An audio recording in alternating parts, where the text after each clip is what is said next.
Sa gitna ng biyahe at tila relax na vibes, ginulat ng dating 3 Division World Champion na si Janariel Casimero ang kanyang mga fans matapos niyang kumpirmahin ang petsa ng kanyang pagbabalik sa ring. Sa isang Facebook Live video kasama ang kanyang kapatid at trainer na si Coach Jason Casimero, ibinunyag ng buksingero na nakatagda siyang lumaban ngayong April 18. Bagamat hindi pa formal na inanunsyo ang lugar at pangalan ng kanyang makakaengkwentro, pero sigurado na ang paghanda ng kampo ni Casimero at talagang April 18 na ang pagbabalik ng Angas ng Pinas.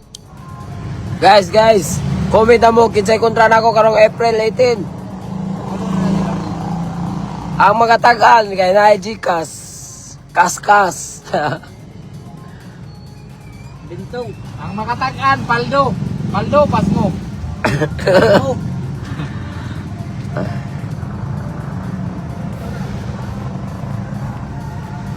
Hindi lang simpleng petsa ang binigay ni Janariel upang mas lalong maging kapanapanabik ang kanyang pagbabalik.